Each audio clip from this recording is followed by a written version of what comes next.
Milaniću, danas ekskluzivno iz restorana Stari Košutnjak u Perevoru Miroviću, broj 28 u Beogradu.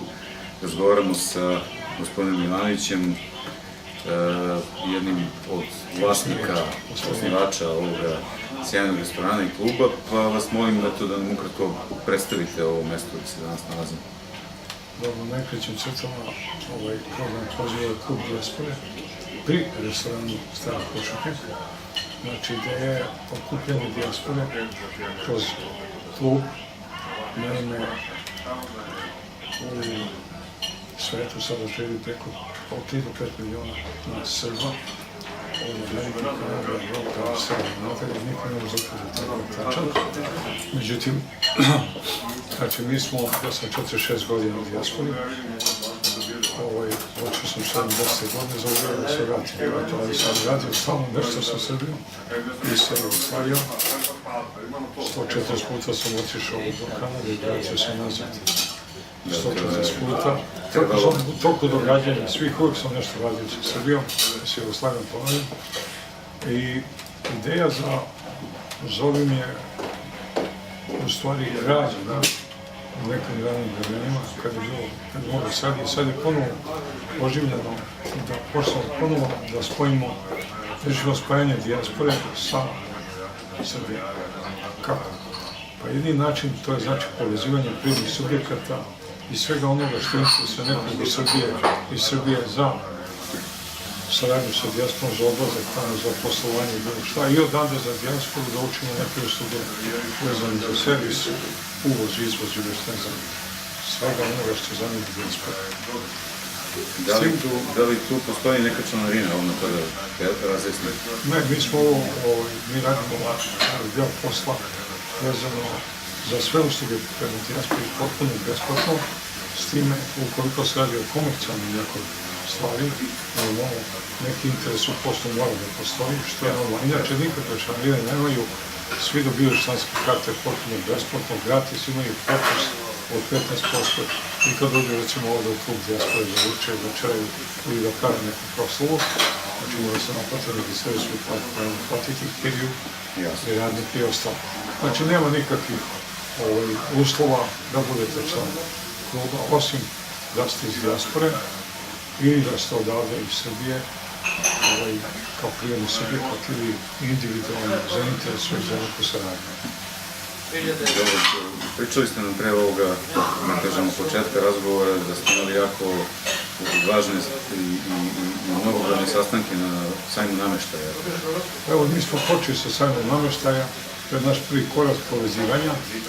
Imamo oko 500-600 privrednih subjekata, mi smo sve obišli i ponudili saradnju po pitanju izvoza, po pitanju uvoza i po pitanju bilo kakvih interesnih poslova koje možemo da obezbedimo za naše firme. Na primjer, Kanada jeste da, ali recimo, Kanada je izvođena i Simpo izvozio. Naše istraživanje govori da recimo jedna kuhinja proizvedena u Srbiji je jeftinija za 80 do 100% nego kuhinja ista takva koja će se u Kanadi. Transportni troškovi su minimalni u odnosu na to koji ne utiču mnogo na formiranje cene, pričamo nameštaj. Znači, može da se radi asambl, znači, ako tamo uzmite jednu stolicu, da nosimo tamo stolica, je baš artikal koji je dosta plasiran u svoje vreme za Jugoslavije, u Kanadi i Americi. Znači, možda se da se otera u delovima, zašto pa da ne teramo vazduh u pitanju, da se tamo izvrši spajanje to i polovna stvar što nemaš carinu veliku.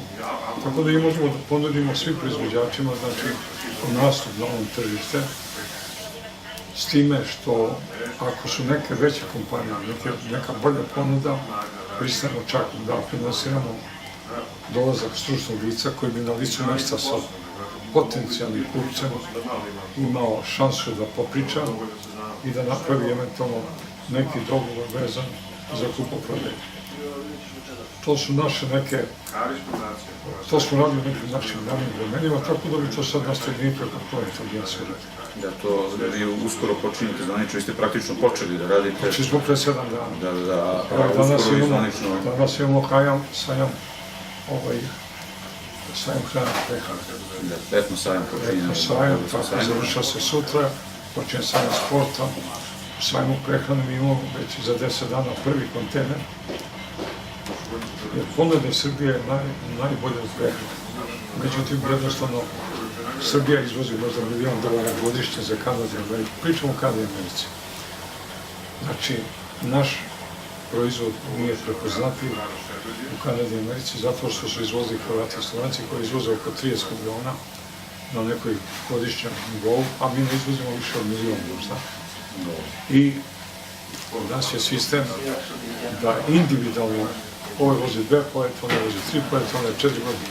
Usitnjavamo od tog posla nema ništa. Znači, treba se organizuje jedan distribucijni centar o kome smo i pričali u Privrednoj komori Srbije, u kome bi računopolagač bio čovek od firmi koje daju, znači, proizvod i produkt tamo. Znači, on bi držao novac, ne mi u Kanadi, niti u Americi. Znači, mi bi dali infrastrukturu koja najviše košta.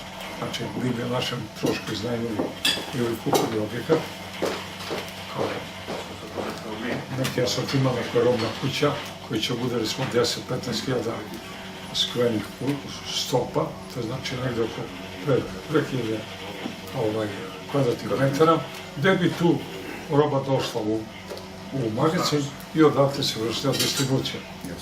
Kanada je vrlo zainteresovan za naše proizvode, ponavljam opet prehrana je number one, zato što imamo stvarno dobru ponudu, ali nismo izašli, zato što se ne radi, nije napravljena strategija nastupa, nije napravljena.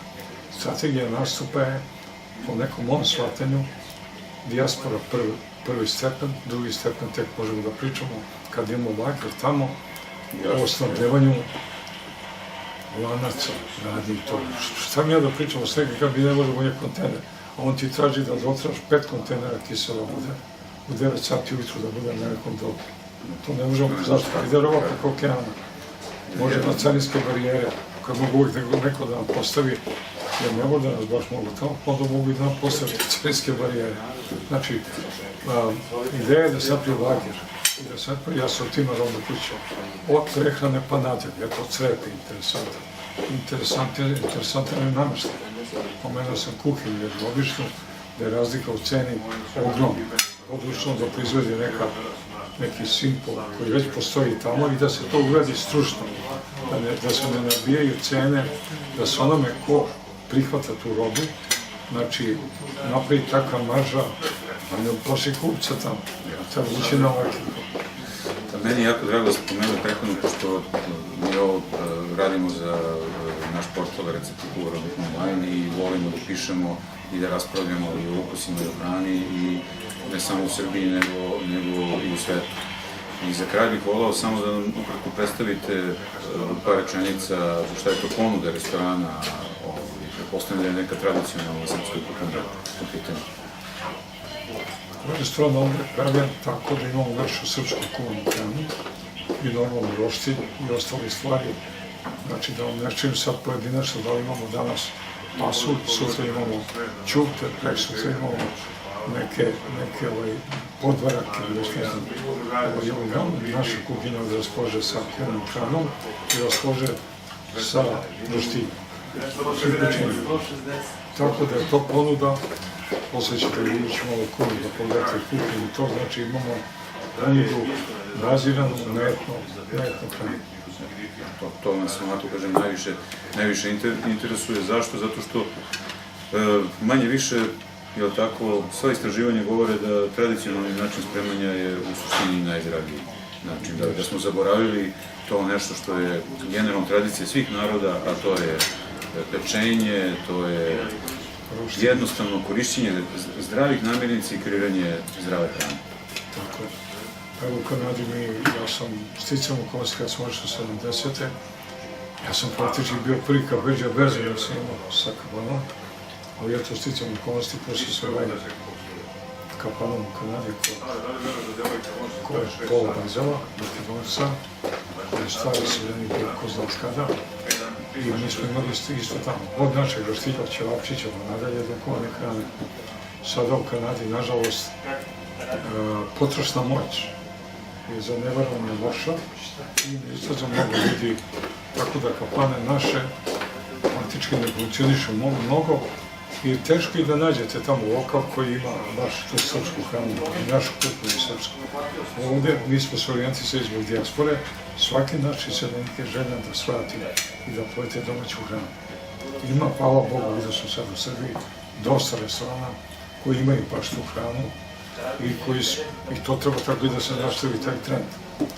Ok, ovdje planiramo jednu drugu stvar isto, a to je možda jednom mesečno da bude mesec kanadske ponude. Ubacimo jedan steak ili chicken wings neki, izmišljen, uz ovo naše. Onda sljedeći mesec, pošto smo mi dijaspora, on je Njemac, došao, ubacimo neki sausage ili nešto iz Nemačke, uz ovo naše, razumete. Uz to dolazi posle dodatak na to muzički deo. To imamo country, western, jednog ili band ili tako, da bude ovdje prisutan. Zašto? Pa da dođu iz Nemačke ambasade ili iz Kanadske ambasade ili iz Nemačke da vide i da prisustuju tome, a uz to je nova čajka, u stvari izmenačno na izrazu, da uđu ovdje i da probaju naš pasud, možda ili tako nešto što vole, a nisu nikad probali. Jer imamo stvarno ponudu široku, da ćemo pihtije, nemaju ni pojem šta je pihtija, ali sve garantuje kad je pojavi naša pihtija ili neko kapče na grauče, da se vrati bez sarmu da ne pričam. E pa dobro, ništa, zvaćete nas kad budete pravili pihtije pa ćemo to da snimimo od početka do kraja. Lepo je da to prezentujemo, pošto kod nas jedan određeni, naravno, procenat posetilaca portala i sajta jesu ljudi iz inostranstva pa da malo vide kako se to sprema, pa ćemo na neki način da ih edukujemo. Eto, ja ih pozivam, pošto ja nisam ovdje, ja sam tamo i ovdje. Znači ovdje vodi gospodin Mišić Ilić ovaj lokal, tako da ostajemo otvoreni za sve ponude, za rođendane, prostave i ostale stvari, sa našom nacionalnom kuhinjom, po želji. Cene su minimalne, ne idemo neki profit, jer ipak treba platiti kirije, radnike i ostale stvari. Imamo ovdje oko 20 mjesta plus bašta. Znači, to je prilike naš kapacitet i mislimo da je dovoljno za početak. S time što smo u fazi formiranja, mi praktički počnemo raditi od 1. decembra. Hvala vam lepo, gospodin Ivanović. Malo ćemo da snimimo i slikamo sad u kuhinji što se dešava, a i stići neko posluženje, pa ćemo to da slikamo. Može.